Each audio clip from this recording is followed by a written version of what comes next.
ምቀኝነት አንድ ሰው አላህ የሰጠውን ጸጋ እንዲወገድበት መመኘት ማለት። ይሄ በሁሉም የህይወት እርከን ውስጥ አለ። ነጋዴ ነጋዴው ጋር፣ ዓሊሙ ዓሊሙ ጋር፣ ቤተ ዘመዱ ውስጥ፣ ጓደኛ ጓደኛ ጋር፣ ወይ በዘሩ ወይ በሥራው ስኬቱ ወይም በውበቷ ወይ ስኬታማ በሆነው ትዳሩ ወይ በሚያምሩ ልጆቹ በህይወት ስኬቱ ሒስድ ሊገባው ይችላል። ይሄ እንድንጀምር ያስገደደን ሰማይ ላይ ወንጀል ሲጀመር በዚህ ስለተጀመረ።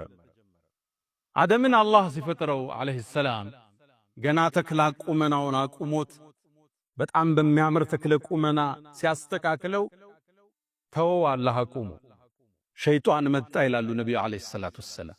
አደምን አካሉን ይዞረው ጀመረ። በውስጡ ይገባል፣ በውጭ ይወጣል፣ ያስተውለዋል።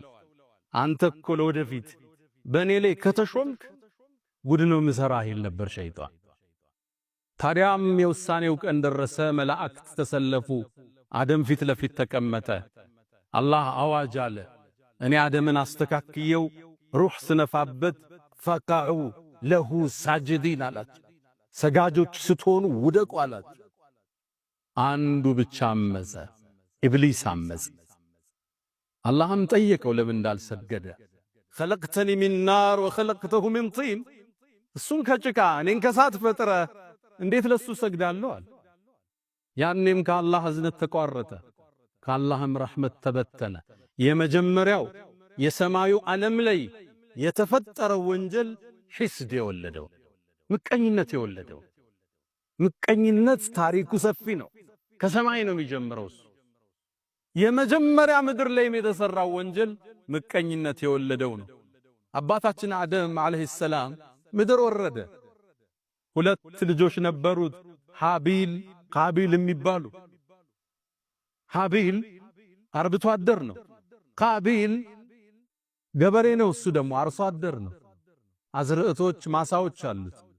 አላህ ትእዛዝ ላከ ለአላህ ሰደቃ ስጡ ብሎ። ሃቢል ምርጧን እንስሳ ይዞ አቀረበ፣ ለአላህ ቁርባን አቀረበ። ቃቢል ደግሞ የደረቀውን የገረጣውን አትክልት ይዞ መጣና ለአላህ ሰደቃ አቀረበ። ያኔ በዛን ዘመን አላህ ሲቀበልህ የምታቀው ከሰማይ ሳት መጣ፣ አንተ ያቀረብከውን ትበለዋለች። ታዲያ አላህ ጥሩ ያቀረበውን ሃቢልን ተቀበለው፣ ሳትም ላከና የሱ ተበላች። ቃቢል ሲመለከት እሱን አላህ አልተቀበለው፣ ተበሳጨ፣ ሒስድ ቀሰቀሰው፣ ተቆጣ። ለአቅቱለነክ አለው። ከባድ ቃል ተናገረ። አላህ ቁርአን ላይ ዘግቦታል። እገልሃለሁ አለ።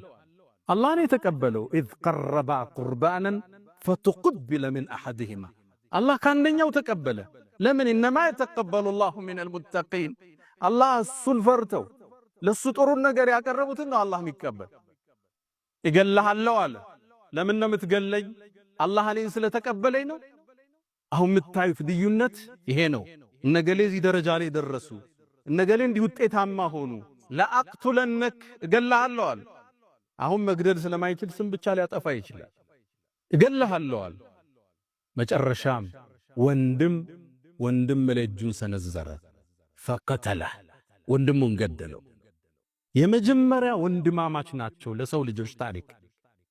ገዳዩ ቃቢል ይባላል። ብዙ ጊዜ ቃቢልና ቃቢል ሰው ይምታታል። ቃቢል ቃፍ አለች፣ ቃቲል በሚለው ያዙት። ገዳይ እሱ ነበር። ሃቢል ተገዳይ። የመጀመሪያ ወንጀል ምድር ላይ ሒስድ የወለደው የወንድምንም ደም የማፍሰስ ክስተት ተከሰተ። ለዚህም ነው በዚህ ርዕስ የጀመርነው። ተከታታይ ርዕሶች ይኖሩናል ውስጣችን በሽታዎቻችን እያወጣ እንዴት እንከም ብለን። የመጀመሪያው ሒስድ ማንም አይድንበት የበሽታዎች ሁሉ ምንጭ። ፖለቲካው ላይ የምታዩት ስንክሳር አብዛኛው ሒስድ የወለደው ሊሆን ይችላል። ሒስድ የሚወልዳቸው አገር ያፈርሳል፣ መስጂድ ይበትናል፣ ሶፍ ይለያያል። ሒስድ አላህ ይጠብቃል። አላህ ውስጣችን ያጽዳው። እንኳን ለኛ ለነብያት ልጆች ሒስድ አልተመለሰ